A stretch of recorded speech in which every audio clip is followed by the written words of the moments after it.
Hi, what's up you guys, it's Dorothy and welcome back to my channel. In today's video we're going to go into chapter 88 of Speak by Lori Halse Anderson. We are just about done with the book. Like, I want to say we've got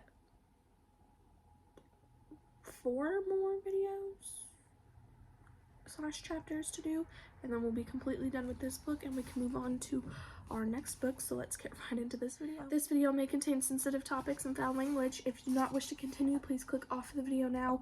You have been warned. Pruning. I wake the next morning, Saturday, to the sound of a chainsaw, the noise biting right through my ears and splintering my plans on sleeping in. I peer out the window. The arborists, the tree guys Dad called to trim the oak's dead branches, stand at the base of the tree, one guy revving up the chainsaw like it's a sports car, the other giving the tree the once-over. I go downstairs for breakfast. Watching cartoons is out of the question. I make a cup of tea and join Dad and a group of the neighborhood kids watching the show from the driveway. One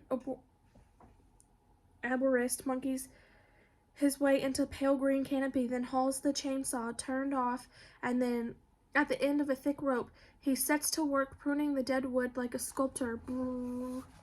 The chainsaw gnaws through the oak, branches crashing to the ground. The air swirls with sawdust. Sap oozes from the open sores on the trunk. He's killing the tree. He'll only leave a stump. The tree is dying. There's nothing to do or say. We watch in silence as the tree crashes piece by piece to the damp ground. And the chainsaw murderer swings down with a grin. He doesn't even care. A little kid asked my father why the man is chopping down the tree. He's not chopping it down, he's saving it. Those branches were long dead from disease. All plants are like that. By cutting off damage, you make it possible for the tree to grow again. You watch, by the end of summer, this tree will be the strongest on the block.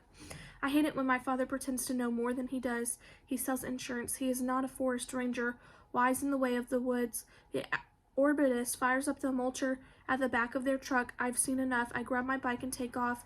The first stop is the gas station to pump up my tires. I can't remember the last time I rode. The morning is warm, a lazy, slow Sunday. The parking lot at the grocery store is full. A couple of softball games are being played behind the elementary, but I don't stop to watch. I ride up the hill past Rachel's house, past the high school. The downside is a fast, easy coast. I dare myself to lift my hands off the handlebars. As long as I'm moving fast enough, the front wheel holds steady. I turn left and left again, following the hills down without realizing where I'm heading. Some part of me has planned this, a devious internal compass pointed to the past. The lane isn't familiar until I glimpse the barn. I squeeze the brakes hard and struggle to control the bike on the gravel shoulder. A wind rips through the phone wires overhead. A squirrel fights to retain her balance. There are no cars in the driveway. Rogers is painted on the mailbox. A basketball hoop hangs off the side of the barn. I don't remember that, but it would have been so hard to see it in the dark. I walk my bike along the back edge of the property to where the trees swallow the sun. My bike leans into the collapsing fence. I sink to the shade-cold ground. My heart thuds as if I were still pedaling up the hill. My hands shake. It is a completely normal space, out of sight of the barn and house, close enough to the road that I can hear cars passing. Fragments of acorn shells litter the ground. You could be bring a kindergarten class here for a picnic. I think about lying down. No, that would not do. I crouch by the trunk, my fingers stroking the bark, seeking a braille code, a clue, a message of how to come back to life after my long under-snow dormancy. I have survived. I am here, confused, screwed up, but here. So how can I find my way? Is there a chainsaw of the soul, an axe I can take to my memories or fears? I dig my fingers into the dirt and squeeze.